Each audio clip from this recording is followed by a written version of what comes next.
બાળ મિત્રો કેમ છો? મજામાં ને? હું ગોસ્વામી પૂજા શ્રીમતી MS લખાણી કન્યા વિદ્યાલય પ્રાઇમરી સેક્શન વતી આપનું હાર્દિક સ્વાગત કરું છું. ધોરણ 7 વિષય સામાજિક વિજ્ઞાનમાં આપણે પાઠ 10માં પર્યાવરણના ઘટકો અને આંતરસંબંધો વિશે આપણે અભ્યાસ કરી રહ્યા છીએ. આપણે પહેલા પાઠમાં જોયું કે તમે પર્યાવરણના ઘટકો વિશે અભ્યાસ કર્યો.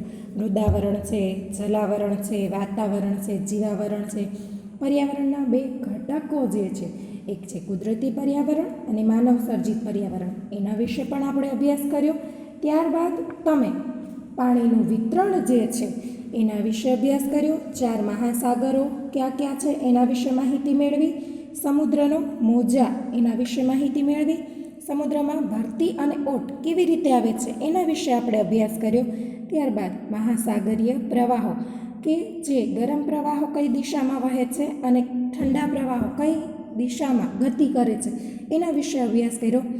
ત્યારબાદ પર્યાવરણના ઘટકો વચ્ચેના જે માનવીય આંતરસંબંધો જે છે, પોષણ કડીની જેમ પર્યાવરણના ઘટકો સાથે આપણો આંતરસંબંધ છે એના વિશે આપણે વાત કરી.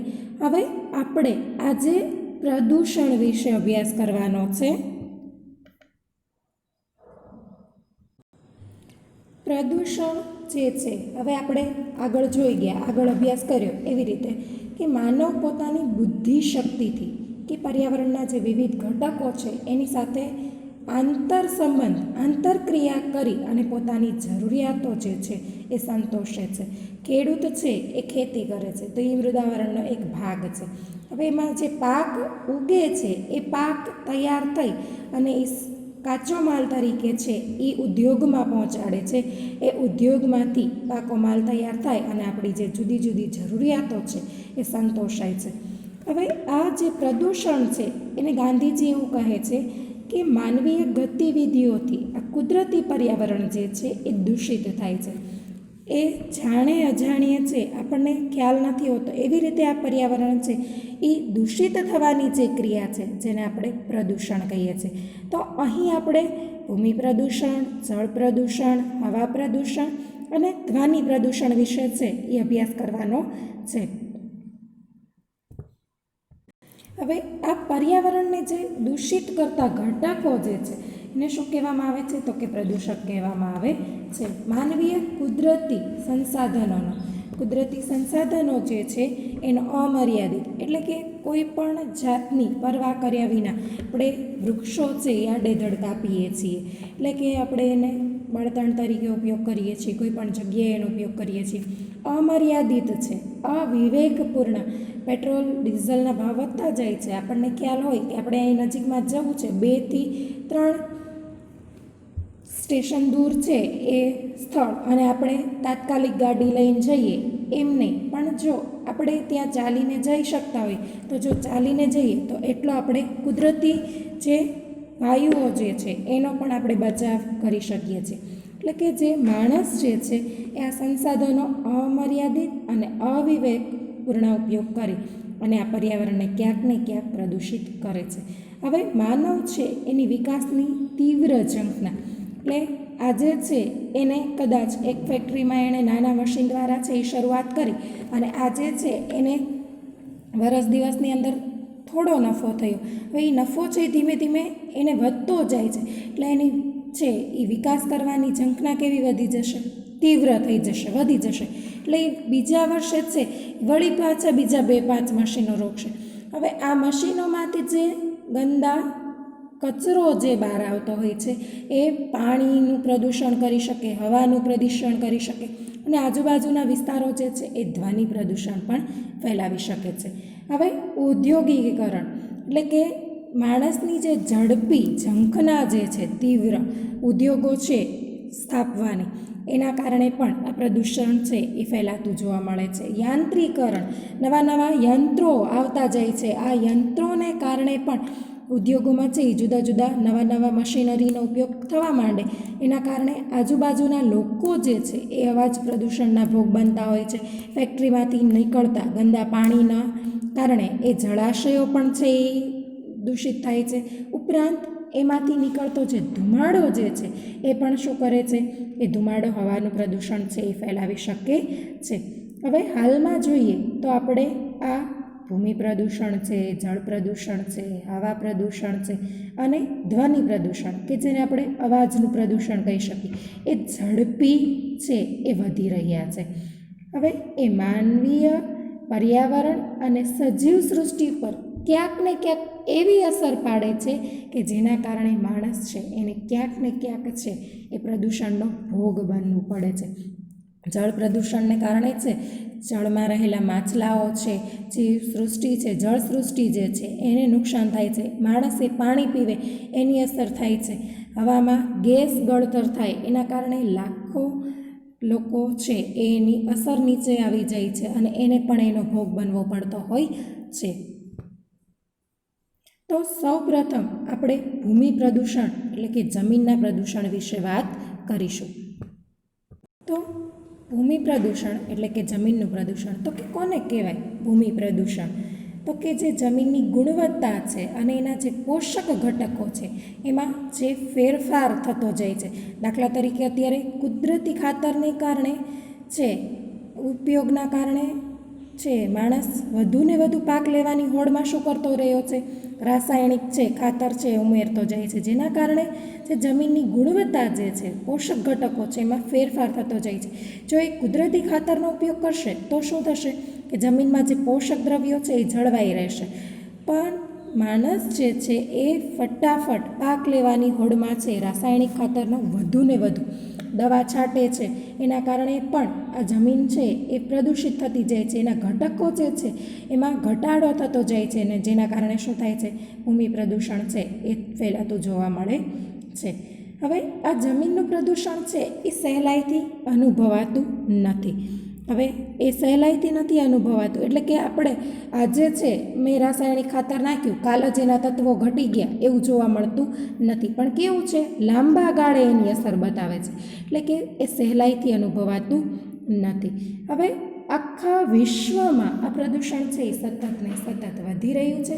ઘર વપરાશનો ઘન કચરો કે પાણીનો નિકાલ, ફળદ્રુપ કે ખેતીલાયક જમીન ઉપર ઉદ્યોગો સ્થાપવા, ઉદ્યોગોમાં વપરાયેલ દૂષિત પાણી ખુલ્લી જમીન પર છોડવું અને ઉદ્યોગોનો જે ઘન કચરો છે એ જમીન પર ફેંકવો, ઉત્ખનનની પ્રવૃત્તિઓ કરવી, બાંધકામની પ્રવૃત્તિઓ, ખેતી માટે રાસાયણિક ખાતર, અતિ સિંચાઈ અને જંતુનાશક દવાઓનો વધારે પડતો ઉપયોગ કરવાથી, પ્લાસ્ટિકના ઉપયોગથી પણ આ જમીન છે એ પ્રદૂષિત થતી જોવા મળે છે. ઘર વપરાશનો ઘન કચરો અથવા તો પાણીનો નિકાલ. ઘર વપરાશનો એટલે કે આપણે જે રોજિંદા જીવનમાં અમુક કચરો જે છે, પ્લાસ્ટિક છે એનો ઉપયોગ કરીએ છીએ આપણે બધા. હાલમાં તો છે એ પ્લાસ્ટિકનો ઉપયોગ છે એ સતત બંધ કરી દીધો છે સરકારે. એના ઉપર છે જો તમે પ્લાસ્ટિકનો ઉપયોગ કરો એટલે તમને છે એ દંડ કરવામાં આવતો હોય છે. તો ઘર વપરાશનો જે ઘન કચરો છે અને પાણી જે છે ગંદુ પાણી, એનો નિકાલ આપણે જમીન પર કરીએ છીએ જેના કારણે જમીન પ્રદૂષિત થાય છે. હવે જ્યાં ફળદ્રુપ જમીન છે અથવા તો ખેતીલાયક જમીન જે છે ત્યાં ઔદ્યોગિકરણ એટલે કે ઉદ્યોગો સ્થાપવામાં આવે, જેના કારણે પણ શું થતું જાય છે? એ જમીન છે એ જમીન પ્રદૂષિત થઈ જાય છે. ઉદ્યોગો જે છે એમાં વપરાયેલું દૂષિત પાણી છે એ દૂષિત પાણી છે જો જમીન પર છોડવામાં આવે તો પણ શું થાય છે? આ જમીન પ્રદૂષણ છે એ વધતું જાય છે.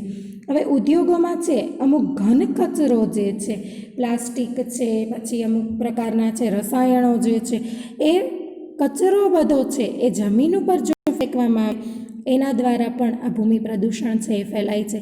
હવે ઉત્ખનનની પ્રવૃત્તિઓ થાય છે. ઉત્ખનનની પ્રવૃત્તિઓ એટલે કે સતત ને સતત એક જ જગ્યાએ વારંવાર ખોદકામ કરવામાં આવે તો પણ આ જમીનનું પ્રદૂષણ છે, જમીનના જે ઘટકો છે એ ઘટતા જાય છે. ઉપરાંત જોઈએ તો બાંધકામની પ્રવૃત્તિઓ, જે સારી ફળદ્રુપ જમીન છે ત્યાં સતત ને સતત બાંધકામ થતું રહે એના કારણે પણ છે એ જમીન છે એના ઘટક તત્વોમાં છે એ ઘટાડો થતો જાય છે. ખેતી માટે મેં પહેલાં જ કીધું કે ખેતીમાં છે એ રાસાયણિક ખાતરનો જો વધુમાં વધુ ઉપયોગ કરવામાં આવે તો ભૂમિ પ્રદૂષણ છે એ ફેલાઈ શકે છે. ઉપરાંત અતિ સિંચાઈ અને જંતુનાશક દવાઓ છે જો વધારે પડતી વાપરવામાં આવે, સિંચાઈની જરૂરિયાત કરતાં પણ વધુ પ્રમાણમાં એને પાણી દેવામાં આવે તો જમીનનું ધોવાણ થઈ જાય છે અને પોષક તત્વો છે એ ઘટી જાય છે. ઉપરાંત છે એ દવાઓ જે છે જંતુનાશક એનો વધારે જો છંટકાવ કરવામાં આવે તો પણ આ ભૂમિ કેવી થઈ જાય છે, પ્રદૂષિત થઈ જાય છે. અને પ્લાસ્ટિકના ઉપયોગથી પણ શું થતું જાય છે, સતત ને સતત જમીનનું પ્રદૂષણ છે એ ફેલાઈ જાય છે.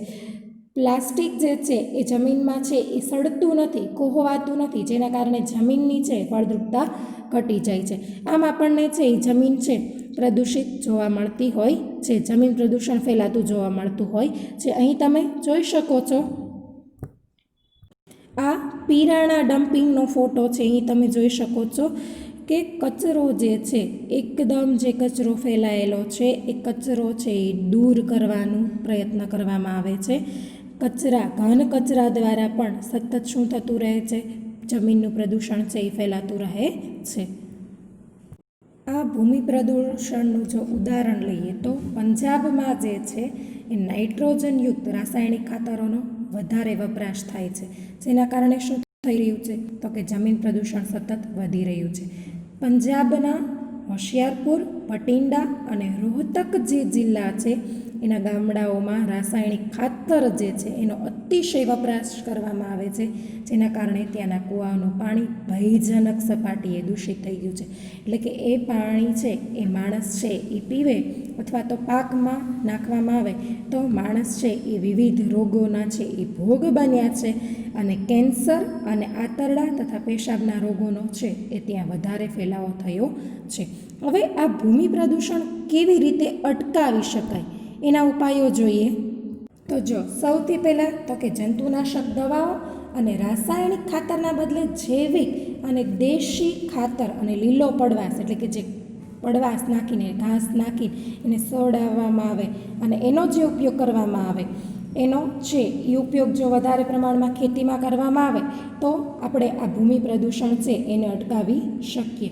જંતુનાશક દવાઓ કે પાક છે એમાં કીટકો બેસી જાય તો એને જે જંતુનાશક દવાઓનો છંટકાવ કરવામાં આવે છે એ મર્યાદિત પ્રમાણમાં કરવો જોઈએ, કે જેના કારણે છે એ જમીનના પોષક તત્વો છે એમાં ઘટાડો ના થાય. ઘન કચરાનું વર્ગીકરણ કરી તેને પુનઃ ઉપયોગમાં લાવવો જોઈએ. ઘન કચરો દાખલા તરીકે આપણે જોઈએ છીએ કે આપણને ભાવનગર મહાનગરપાલિકા દ્વારા છે 2 પ્રકારના છે, તમે વેરો ભરવા જાઓ એટલે તમને 2 પ્રકારના છે એ કચરા ટોપલી આપવામાં આવે, એક લીલી અને એક લાલ. તો એક છે એ સૂકા કચરા માટે છે અને એક છે ભીના કચરા માટે. હવે શાકભાજીના જે તમે છે એ શાકભાજી છે, બટેટાની છાલ છે, કોબીના છે, એ પડ જે છે, ભીંડો છે, એવા બધા જે ઘન કચરો જે છે જો એનું વર્ગીકરણ કરી, એટલે ભીનો કચરો છે કે જે જમીનમાં તરત જ સડી જશે એવો કચરો જુદો કરી, અને જે આવો કચરો જે છે શાકભાજીના જે ડીટીયા છે, શાકભાજીનો જે કચરો છે એ કચરો એક જગ્યાએ જમીનમાં જો દાટી દેવામાં આવે તો એમાંથી તમે તમારા જ ઘરના જે ફૂલ છોડ છે એની માટે છે સરસ મજાનું છે ખાતર છે એ તૈયાર કરી શકો છો. પ્લાસ્ટિક અને ઘન કચરો જે છે એ રિસાયકલિંગ કરી અને પુનઃ ઉપયોગ કરવો જોઈએ. પ્લાસ્ટિક છે એને રિસાયકલ એટલે કે ફરીથી એનો ઉપયોગ થઈ શકે એની માટે એને ફરીથી તૈયાર કરવું અને એને ફરીથી ઉપયોગ કરવો જોઈએ, જેના કારણે છે આપણે આ જમીનનું પ્રદૂષણ છે એ અટકાવી શકીએ છીએ. ખેતીમાં ટપક અને ફુવારા સિંચાઈ પદ્ધતિનો જો ઉપયોગ કરવામાં આવે તો આ ભૂમિ પ્રદૂષણ જે છે એ ઘટાડો થઈ શકે. એના ઘટક દ્રવ્યો જે છે એ ધોવાણ થતાં અટકે છે. ટપક સિંચાઈની પદ્ધતિ જોઈએ તો ધીમે ધીમે છે એ જમીનમાં પાણી ઊંડે ઉતરે છે, જેના કારણે છે જમીનના પોષક દ્રવ્યો છે એ નાશ થતા નથી. આ જમીન પ્રદૂષણ છે આવી રીતે છે આપણે અટકાવી શકીએ છીએ. હવે આપણે જળ પ્રદૂષણ વિશે અભ્યાસ કરીશું. તો કે જળ પ્રદૂષણ એટલે કે જળ જ્યારે તેના નિર્ધારિત ઉપયોગ માટે અયોગ્ય બને અને તેમાં બાહ્ય અશુદ્ધિઓ ભળે ત્યારે તેવા દૂષિત જળને આપણે જળ પ્રદૂષણ કહીએ છીએ. દાખલા તરીકે અત્યારે ચોમાસાનું પાણી જોઈએ આપણે, વરસાદનું પાણી સીધું આવતું હોય તો તમે જુઓ તો સીધું જમીન તત્વો ભળેલા હોય, જમીનના કણો રેતી હોય એટલે ડોળું પાણી લાગશે. હવે એ થોડા સમય નદીમાં આમનામ સ્થિર થઈ જશે એટલે પાણી કેવું બની જશે, ચોખ્ખું બની જશે. હવે એ પાણીનો ઉપયોગ આપણે માત્ર પીવા માટે કરીએ છીએ, સિંચાઈ માટે કરીએ છીએ, પરંતુ એના માટે અયોગ્ય જ્યારે બની જાય, એમાં વધુ પડતા કચરો છે, આજુબાજુના લોકો છે એમાં ઢોર નવડાવે, કપડાં ધોવે, એના કારણે બાહ્ય અશુદ્ધિઓ જે ભળે છે અને એ પાણી છે કેવું બની જાય છે, દૂષિત બની જાય છે. આવા જળના પ્રદૂષણને આપણે શું કહીએ છીએ? જળ પ્રદૂષણ તરીકે ઓળખીએ છીએ. એમાં ગટરનું પાણી, ઉદ્યોગોથી પ્રદૂષિત પાણી, ખનિજ તેલ વાહક જહાજોમાંથી થતા ગળતર, રિસાવ. જો અહીં તમે સરસ મજાનો 1-2 દિવસ પહેલાંનું જ એ ફોટો જોઈ શકો છો, ઉદાહરણ છે એનું બેસ્ટ. જો તમે અહીં જોઈ શકો છો કે આ જહાજ છે એ મધદરિયે છે એ ડૂબતું જાય છે. એમાં 3000 ટન જેટલું તેલ જે છે એમાંથી 1000 ટન જેટલું તેલ છે એ લીક થઈને સમુદ્રમાં ભળી ગયું છે. મોરેશિયસના દરિયા કિનારે છે એ ભળી ગયું છે, જેના કારણે એના આજુબાજુના દરિયા કિનારા સુધી આ તેલ છે એ ભળતું જાય છે. એને એ તેલ જુદું કરવા, એ તેલ માટે એ પાણીમાંથી દૂર કરવા ઘણા પ્રયત્નો કરવામાં આવે છે, પરંતુ તેલ ખૂબ જ ફેલાઈ ગયેલું હોવાથી હવે એ પ્રયત્નો છે એ ખૂબ જ છે એ નિષ્ફળ નીવડી રહ્યા છે. આના કારણે શું થશે? દરિયાઈ જીવસૃષ્ટિ મોટા ભાગે છે એ નુકસાન છે એ થતું જોવા મળશે. હવે ગટરનું પાણી છે એ જ્યારે ફેલાતું જોવા મળે ત્યારે આ જળ પ્રદૂષણ ફેલાય. ઉદ્યોગોમાંથી જે પ્રદૂષિત પાણી છે એ નદી, નાળા અને સમુદ્રમાં જ્યારે છોડવામાં આવતું હોય છે ત્યારે પણ આ પ્રદૂષણ છે એ વધુને વધુ ફેલાતું જોવા મળે છે. ખેતીમાં જે રાસાયણિક ખાતરો અને જંતુનાશકો વપરાય છે એના કારણે પણ જળ પ્રદૂષણ માટે છે એ જવાબદાર છે એ સાબિત થઈ રહ્યા છે. કારણ કે રાસાયણિક ખાતરો છે એ રાસાયણિક ખાતર છે એ જમીનમાં નીચે ધીમે ધીમે છે એ પહોંચે અને જ્યારે પાણી દ્વારા ધોવાણ થાય છે અને એ જળ પ્રદૂષણ છે એ ફેલાવતું જોવા મળે છે. હવે આ જળ પ્રદૂષણ કેવી રીતે અટકાવી શકીએ? તો જો કે ઘર વપરાશ અને ઉદ્યોગોનું જે પ્રદૂષિત પાણી જે છે એને શુદ્ધિકરણની પ્રક્રિયા કરી અને ત્યારબાદ જ એનો શું કરવો જોઈએ? નિકાલ કરવો જોઈએ, કે જેના કારણે છે એ પાણી જે છે એ જમીનનું પ્રદૂષણ તો અટકાવે, સાથે સાથે પાણી પણ શુદ્ધ થઈને જશે, એટલે એ પાણીનું પ્રદૂષણ પણ અટકી શકશે. શુદ્ધિકરણ પ્રક્રિયા કર્યા સિવાયના ગંદા પાણીના નિકાલ પર કડક નિયંત્રણો રાખવા જોઈએ. અમુક ફેક્ટરીઓ તમે જુઓ તો સીધો જ છે એ પાણીનો નિકાલ છે એ જમીન પર કરી દેતી હોય છે, જેના કારણે શું થાય છે? અથવા તો સમુદ્રમાં ફેંકી દેતી હોય છે, નદી નાળામાં છે એ જવા દેતા હોય છે. તો આવા જે પાણીનો ફેલાવો કરે છે એની ઉપર સરકાર દ્વારા કડક નિયંત્રણો છે એ રાખવા જોઈએ. પાણીને પ્રદૂષિત કરતા પદાર્થોનો વપરાશ પર વધુને વધુ અંકુશ રાખવો જોઈએ. દાખલા તરીકે ઉદ્યોગોમાં છે એ કલરયુક્ત પાણીનો ઉપયોગ થતો હોય, કેમિકલયુક્ત પાણી વપરાતું હોય, એ પાણી જો નદીમાં ફેલાશે તો એ પાણી શું થશે? તરત જ પ્રદૂષણ ફેલાવી અને એ પાણી છે એ પીવા માટે ઉપયોગ કરતા હોઈએ છે, જેના કારણે શું થતું જોવા મળે છે કે આજુબાજુના જે રહેણાંક વિસ્તારો જે પાણી મેળવે છે એ લોકો રોગના ભોગ બનશે. અહીં જો અહીંયા તમે ફોટોમાં જોઈ શકો છો, અહીં તમને આ ગટરનું પાણી છે એ ફેલાતું જોવા મળે છે નદી નાળામાં. સમુદ્રમાં જે કચરો ફેલાયેલો છે એનો ફોટો જોવા મળે છે અહીં તમને.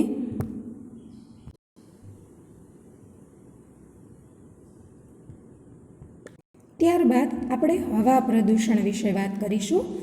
ઉદ્યોગો, મિલો, કારખાના, તાપ વિદ્યુત મથકો વગેરે દ્વારા છોડવામાં આવતા ગેસ કે ધુમાડો જે વાતાવરણમાં ભળતો જાય છે, આપણે જોઈ શકીએ છીએ. ઔદ્યોગિક વસાહતો જે છે, વસાહતોની નજીક રહેતા હોય, મિલોની નજીક રહેતા હોય તો આપણને એમાંથી સતત છે એ ધુમાડા નીકળતા છે એ જોવા મળે છે અને એ વાતાવરણમાં ભળે છે, જેના કારણે શું થતું જોવા મળે છે? હવાનું પ્રદૂષણ છે એ ફેલાતું જોવા મળે છે.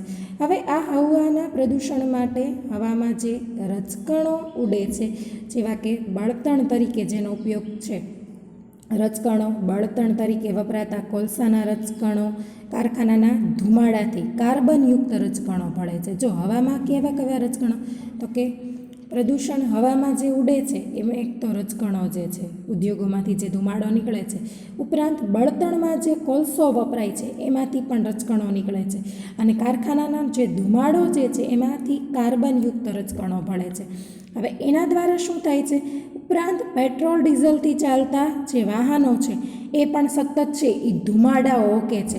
એટલે કે આપણે જોતા હોઈએ કે અમુક છે એ વાહન છે એમાંથી સતત છે એ ધુમાડો નીકળતો હોય છે, જેના કારણે પણ નાઇટ્રસ ઓક્સાઇડ, કાર્બન મોનોક્સાઇડ, બેન્ઝોપાયરિયન અને કાર્બન ડાયોક્સાઇડ જેવા હવાના પ્રદૂષકો છે કે જે પ્રદૂષણ ફેલાવે છે, જેને આપણે પ્રદૂષક કહીએ છીએ. આ પ્રદૂષકો ક્યાં ભળે છે? હવામાં ભળે છે, અને હવાને કેવી બનાવે છે? અશુદ્ધ બનાવે છે. ઉપરાંત ખનન અને બાંધકામની જે પ્રવૃત્તિઓ કરવામાં આવે છે એના દ્વારા પણ શું થાય છે કે પ્રદૂષકો હવામાં ઉમેરાય છે.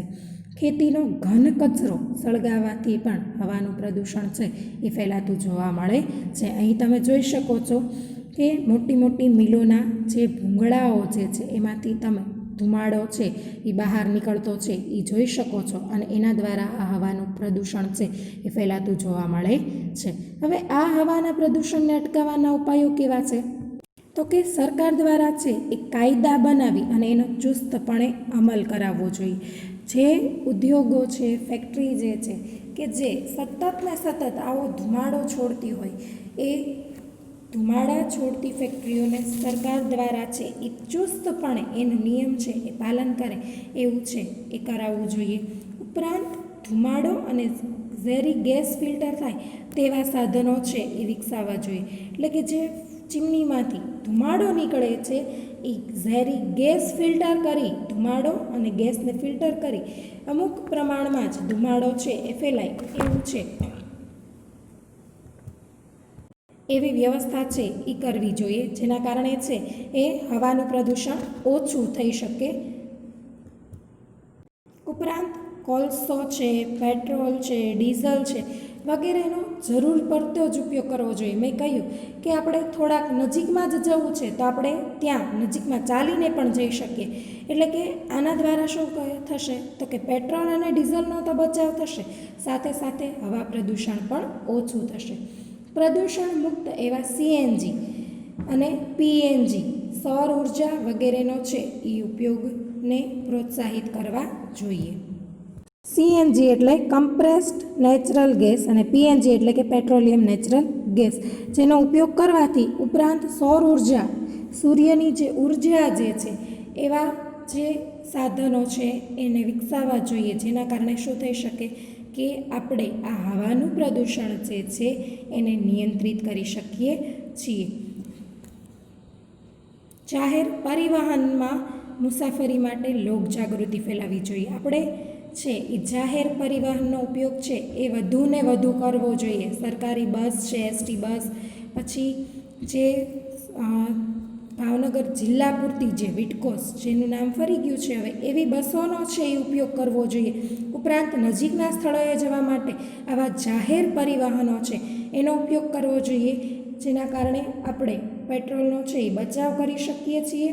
ઉપરાંત વાહનો માટે પીયુસી એટલે કે જે વાહન તમે ચલાવો છો એ પ્રદૂષણ મુક્ત છે એવો પીયુસીનો કડક અમલ કરાવવો જોઈએ. એટલે કે દરેક વાહનોમાં છે એ પીયુસીનો અમલ છે એ કરાવેલો હોવો જોઈએ. દરેક વાહનોએ સમયાંતરે છે એ પીયુસી છે એ રિન્યૂ કરાવવું જોઈએ. ત્યારબાદ આપણે ધ્વનિ પ્રદૂષણ વિશે અભ્યાસ કરીશું. હવે બિનજરૂરી એટલે કે જ્યારે આપણને ન ગમતો હોય એવો બિનજરૂરી અવાજ છે, જે ગમતો નથી, જરૂર વગરનો જે વધુ પડતો અને અસહ્ય અવાજ એટલે ઘોંઘાટ. અને આ ઘોંઘાટ એટલે જેને આપણે શું કહીએ છીએ? ધ્વનિ પ્રદૂષણ કહીએ છીએ. હાલમાં આપણે જોઈએ કે હાલમાં છે એ કોઈ પણ જગ્યાએ છે એ તમે બિનજરૂરી અવાજ કરો, હવે જરૂર નથી અને તમે વધુ પડતો અવાજ કરો, જેને આપણે ઘોંઘાટ એવું નામ આપીએ છીએ. તો આ ઘોંઘાટ છે એને શું કહીએ છીએ? ધ્વનિ પ્રદૂષણ તરીકે ઓળખીએ છીએ. હવે ઘોંઘાટ છે એ દરેક વ્યક્તિ માટે સાપેક્ષ હોય છે. જો હળવું સંગીત સાંભળનાર વ્યક્તિ માટે રોક સંગીત એ કેવું છે? ઘોંઘાટ લાગે છે. અને જ્યારે રોક સંગીત એટલે કે જેને બહુ ફાસ્ટ ગીત ગમતા હોય એ લોકોની માટે કેવું છે? આ નાનું જે ગીત જે છે જે એ સ્લો છે એ સાંભળતા હોય, રોક ગીત છે એ લોકોના ચાહક જે છે એને એ ગીત કર્ણપ્રિય હોય છે. એટલે કે જેને ધીમું સંગીત સાંભળવાની ટેવ હોય એને એ જ્યારે અમુક ફાસ્ટ ગીતો વાગતા હોય એટલે એને શું લાગે કે આ શું આવો આટલો જોર જોરથી વગાડતો હશે. પણ જ્યારે એ વ્યક્તિ છે એ ધીમા ધીમા ગીતો સાંભળે છે તો એને સાંભળવા ગમે છે. કારખાનાઓમાં છે એ જુદા જુદા યંત્રો ચાલતા હોય છે. આ યંત્રોનો અવાજ પણ કેવો હોય છે? અલગ અલગ હોય છે. એટલે અમુક યંત્રો એવા હોય છે કે જે વધુ પડતો છે એ અવાજનો ફેલાવો કરે, જેના કારણે આજુબાજુના લોકો જે છે એ માનસિક રોગોના છે એ ભોગ બનતા છે એ જોવા મળતા હોય છે. સતત અવાજ આવ્યા કરતા હોય એટલે સતત એના મનમાં છે એ માથાનો દુખાવો છે એ ભમ્યા કરતો હોય છે, એવું એ લોકોને લાગતું હોય છે. વાહનોનો કર્કશ અવાજ અને હોર્નનો અવાજ, સિનેમાઘર, ટીવીનો વધુ પડતો અવાજ ધ્વનિ પ્રદૂષણ વધારે છે. એટલે આવા અવાજો જે છે અમુક વાહનો છે એ સતત તમે જુઓ તો રસ્તા ઉપર તમે ચાલ્યા જતા હોય તો અમુક છે વ્યક્તિઓને ટેવ હોય કે સતત એક ધારા છે એ હોર્ન વગાડ્યા કરે, જેના કારણે શું થાય છે કે આ ધ્વનિ પ્રદૂષણ છે એ ફેલાતું જોવા મળે છે. સિનેમાઘરોમાં તો છે એવી દિવાલો રાખવામાં આવે છે, ધ્વનિ શોષક પડદાઓ રાખવામાં આવે છે કે જેના કારણે એનો અવાજ છે એ બહાર વધુ પડતો જાય નહીં. આપણા જ ઘરે ટીવી છે એ જરૂરિયાત કરતું વધારે પડતું તમે ફાસ્ટ રાખો વોલ્યુમ તો પણ તમને છે એ ધ્વનિ પ્રદૂષણ છે એ વધારતું જોવા મળે છે. જેટ વિમાનો અને યુદ્ધ વિમાનોનો કર્કશ અને તીણી ગર્જના. હવે જેટ વિમાનની નજીક જાઓ એટલે તમને ખ્યાલ આવે, વિમાન છે એ સામાન્ય રીતે અવકાશમાંથી પસાર થાય તોય આપણને ખ્યાલ આવી જાય છે કે આ વિમાન પસાર થયું. તો તમે જે નજીક જાઓ તો એ અવાજ કેવો લાગશે તમને? એનો અવાજ છે એ ધ્વનિ આજુબાજુના વિસ્તારોમાં ધ્વનિ પ્રદૂષણ ફેલાવતો હોય એવું. યુદ્ધ વિમાનો જે છે એનો અવાજ છે એ ખૂબ જ તીવ્ર હોય છે. વિવિધ પ્રકારની સાયરનોનો અવાજ ધ્વનિ પ્રદૂષણમાં વધારો કરે છે. આપણને ખબર છે એમ્બ્યુલન્સનો સાયરન તો ખબર છે, ઉપરાંત અમુક એવા સાયરનો જે છે કે જેના કારણે છે આ ધ્વનિ પ્રદૂષણ છે એમાં વધારો થાય છે.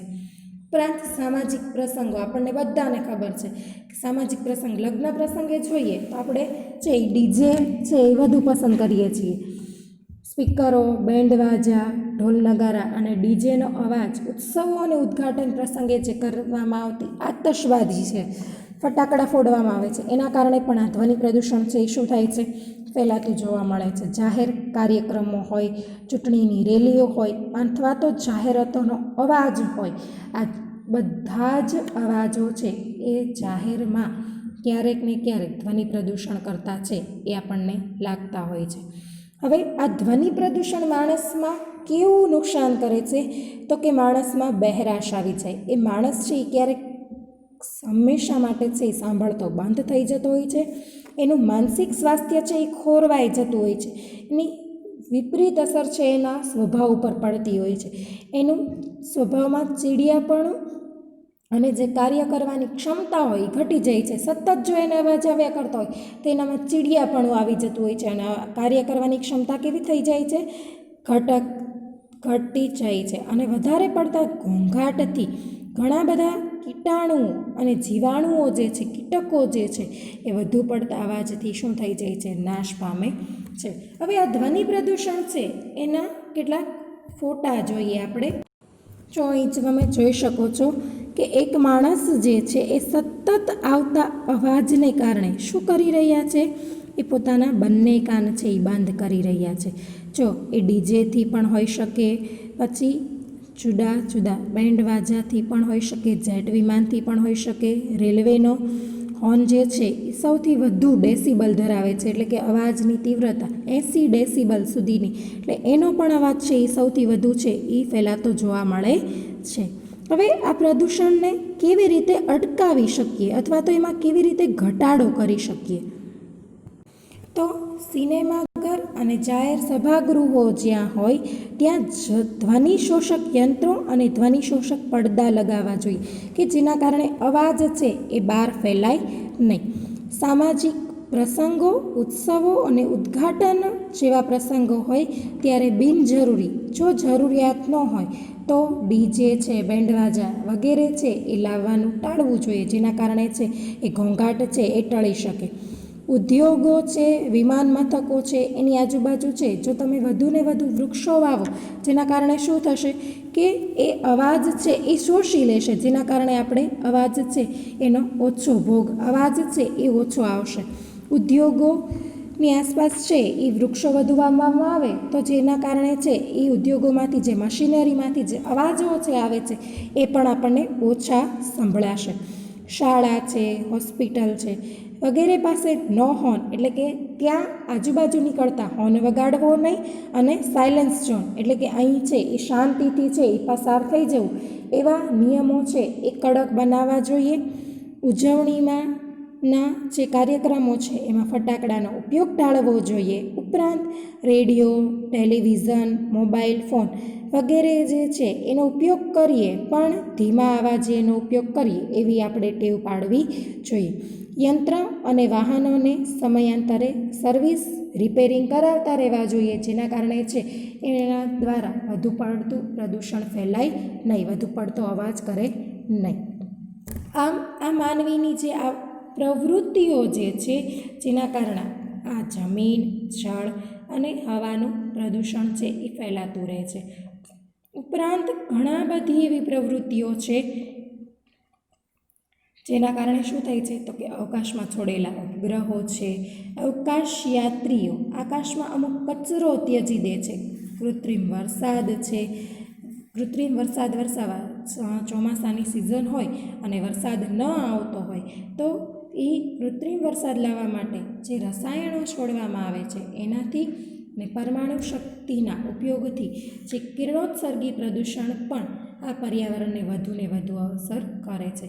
ઉપરાંત કેટલીક કુદરતી ઘટનાઓ, આપત્તિઓ જે છે, દાખલા તરીકે જ્વાળામુખી વિસ્ફોટ, ધરતીકંપ, પૂર, આ બધી પણ આ પર્યાવરણના પ્રદૂષણમાં શું કરતી રહે છે, ફેલાવો કરતી રહે છે. આમ આ પર્યાવરણ જાળવવા માટે અને એનો ઉપયોગ કરવા, પર્યાવરણને પ્રદૂષણથી બચાવવા આપણે જ છે એ સંકલ્પ કરવો જોઈએ અને એ જ આપણો આખરી ઉપાય છે. જો આપણે જ આ પર્યાવરણને બચાવશું તો જ છે એક વ્યક્તિ આગળ ચાલશે તો એની સાથે બીજી વ્યક્તિ જોડાશે, પણ જો આપણે જેનો ફેલાવો કરશું, પ્રદૂષણને સતત વધારો ને વધારો, સતત ફેલાવો જ કરશું તો એ પ્રદૂષણ છે એમાં ક્યારેય ઘટાડો છે એ અનુભવાશે નહીં. Okay, thank you.